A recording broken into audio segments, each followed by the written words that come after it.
काशी म्हणजे 12 ज्योतिर्लिंगापैकी एक. काशीला बनारस आणि वाराणसी असे सुद्धा संबोधित केले जाते. गंगा नदीच्या पवित्र किनाऱ्यावर वसलेले काशी म्हणजे भगवान शंकराचे वास्तव्याचे ठिकाण. या ठिकाणी गंगा नदीत पवित्र स्नान करून भगवान काशी विश्वनाथाचे दर्शन केल्याने मोक्षप्राप्ती होते, असे हिंदू धर्मात प्रचलित परंपरा आहे. या नगरीत अनेकदा परकीय आक्रमण झाल्याचे ऐतिहासिक पुरावे मिळतात. काशी सर्वात प्राचीन स्थान असून हे सप्तपुराणापैकी एक तर 51 शक्तिपीठापैकी एक.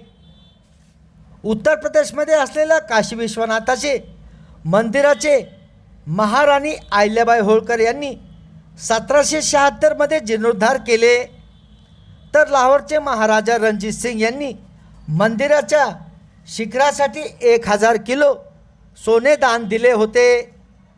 सन 1883 साली उत्तर प्रदेश सरकारने मंदिराचे व्यवस्थापन आपल्या हाती घेऊन येथे विश्वस्त मंडळाची नियुक्ती केली. दरम्यान देशाचे पंतप्रधान नरेंद्र मोदी काशी म्हणजेच बनारस येथून लोकसभा मतदारसंघातून 2दा प्रचंड मतांनी निवडून आले. पंतप्रधान नरेंद्र मोदींनी कोट्यावधी रुपयांच्या कॉरिडॉर योजनेतून काशी विश्वेश्वर मंदिर, मंदिर परिसर, गंगा स्वच्छता, घाटाचे जीर्णोद्धार करून काशीचा पूर्ण चेहरा मोहराच बदलून टाकला.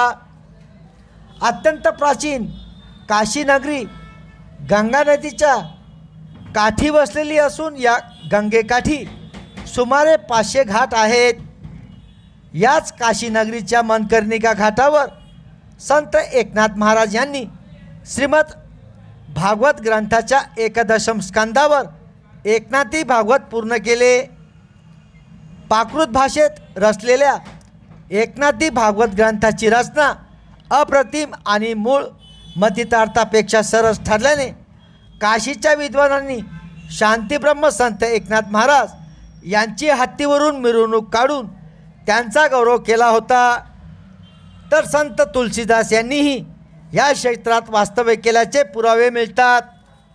असो, अगदी प्राचीन आणि धार्मिक महत्त्व असलेल्या काशीत गंगा नदीत पवित्र स्नान करून काशी विश्वनाथाचे दर्शन करण्यासाठी देशभरातूनच नव्हे तर विदेशातून रोज हजारो भाविक येथे येतात.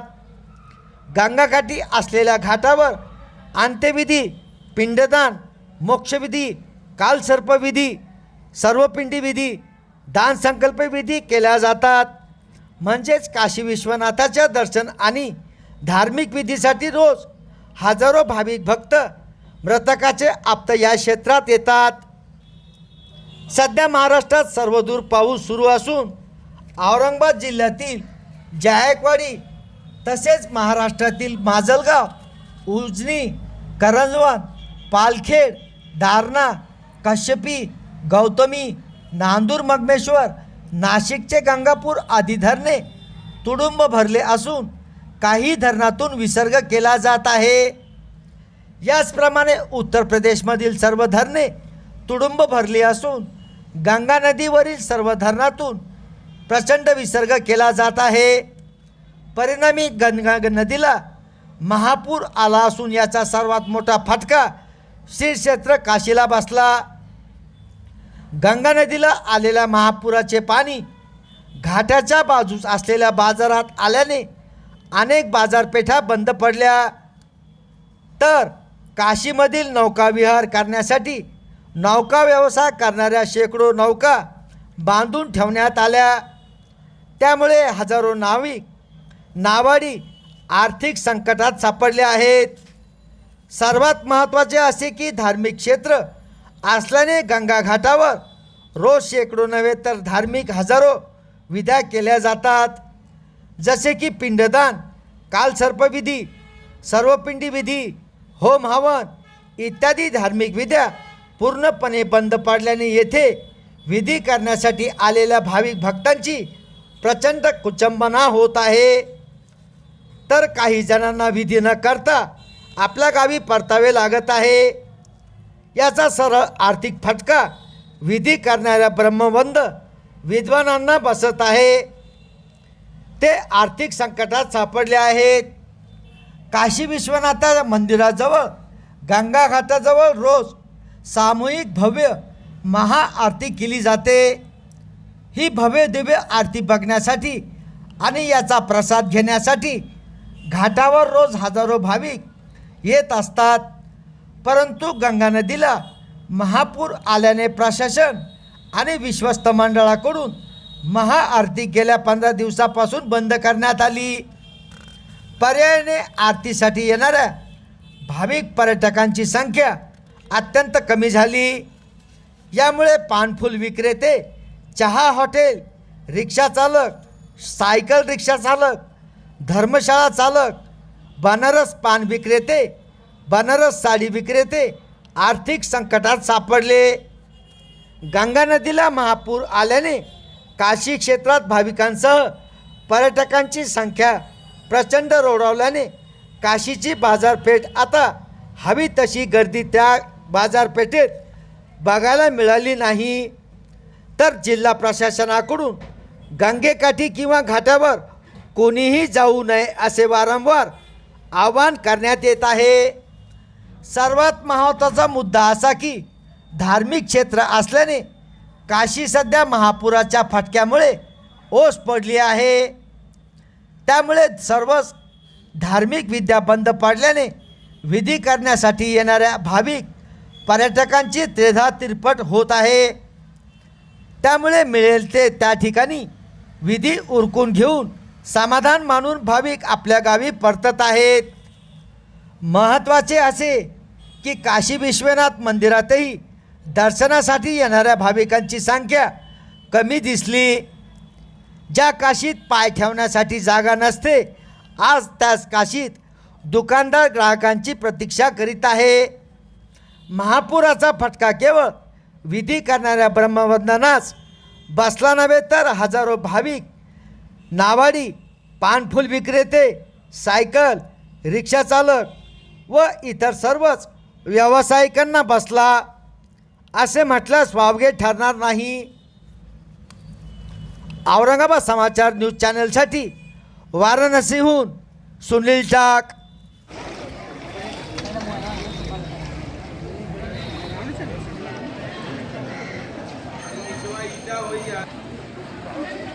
आराम से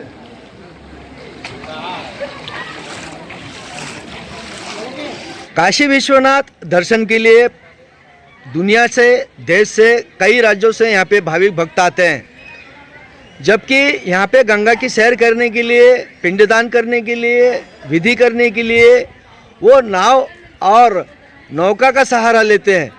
जबकि यहाँ पर ऐसी कितनी नावें और नौका है और व्यावसायिक है जिन पे बाढ़ आने से, जिन पर व्यवसाय का पर बुरा असर पड़ा है. बाढ़ आने से नाविक सबसे पहले असर में पड़े हैं. नाविकों को टोटल नाविक नाव सभी बंद है, छोटे बोट से लेकर बड़ा बोट तक. नदी किनारे दिया वाले, साड़ियों के दुकानदार हैं, खाने पीने वाले हैं, रोजगार वाले, सबको असर पड़ा है. ब्राह्मणों को असर पड़ा है, पुरोहितों को असर पड़ा है. यहाँ घाट किनारे देखा जाए तो कम से कम 84 घाटों के बीच में न जाने कितने ऐसे दुकानें हैं. छोटों से लेकर बड़ों तक मैं आपको गिनतियाँ कैसे गिनाऊँ, सभी लोग असर में पड़े हैं, चाहे वो ब्राह्मण यहाँ का बैठने वाले हों. नदी में जो नौका विहार करने वाले नाविक हैं वो अनगिनत है, हजार सैकड़ों की संख्या में जो है कि नाविक हैं, और जो कि सभी लोगों का रोजगार जो इस समय ठप पड़ा हुआ है. तो बंद पड़े हुए व्यवसाय जैसे कि नाविक है, साड़ी वाले हैं, पूजा वाले हैं, विधि वाले हैं, तो इनको शासन की तरफ से कुछ मदद दी जाए, इसके बारे में आप इसने कुछ किया क्या? वो प्रशासन का मुद्दा है, प्रशासन जाने की. हेलो, धन्यवाद महाराज आपका. में जो बाढ़ आई है पिछले 15 दिनों से, हाँ जी. तो आपके धंधे पे, आपके व्यवसाय पे क्या असर हुआ है? सर असर तो हुआ ही है. हमारे धंधे पे क्या, सारे धंधे पे असर पड़ा है, सब पे इफेक्ट पड़ा है.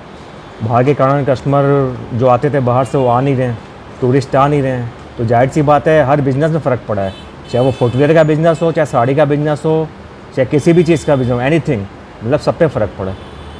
बाढ़ की वजह से सर लोग गंगा आरती देखने आते थे टूरिस्ट बाहर से. गंगा आरती पे अब लोग कम आ रहे हैं बाढ़ की वजह से.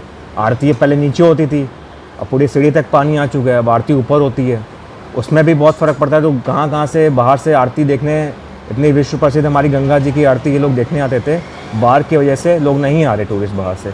माला फूल वाले हो गए और भी वहाँ पे जितने लोग घाट पे सामान बेचते हैं, फ़र्क तो सब में पड़ा है ना। बाढ़ की वजह से बहुत ज़्यादा इफेक्ट पड़ा है। वहाँ का भी बिजनेस, गंगा घाट के किनारे जितनी दुकानें हैं उनके भी बिजनेस पे इफेक्ट पड़ा है। नाव, मल्लाह बैठे हुए हैं, नाव नहीं चल रही है, उनके बिजनेस पे इफेक्ट पड़ा है।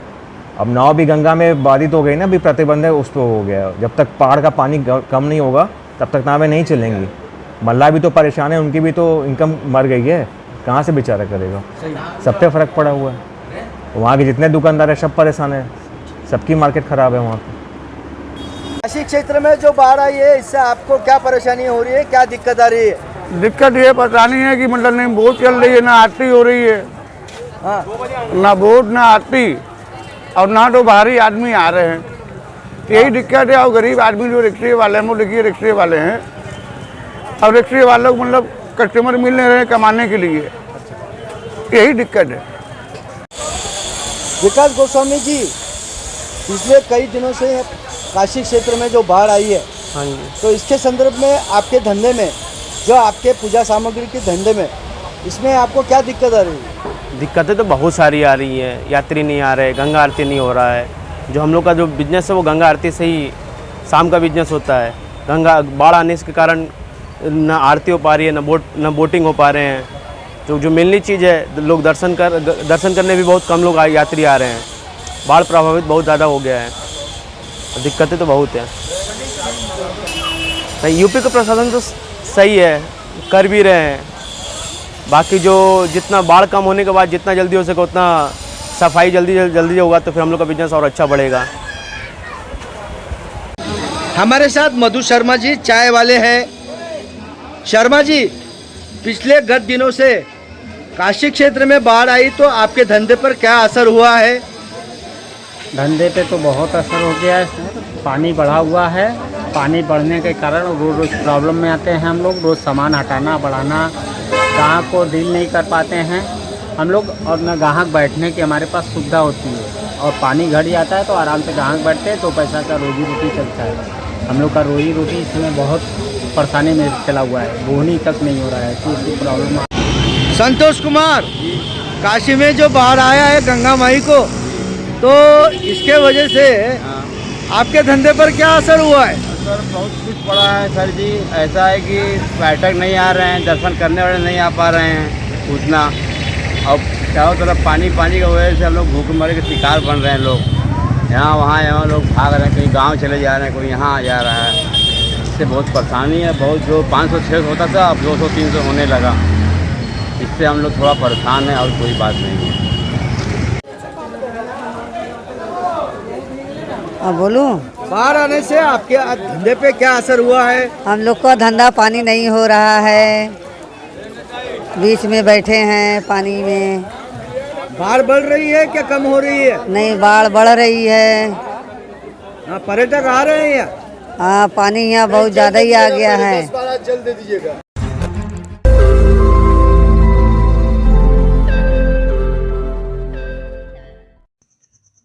रोज नई खबरों को देखने के लिए हमारे औरंगाबाद समाचार चैनल को सब्सक्राइब कीजिए और नोटिफिकेशन पाने के लिए हमारे बेल आइकन को दबाइए ताकि हर खबर की नोटिफिकेशन आपको मिलती रहे।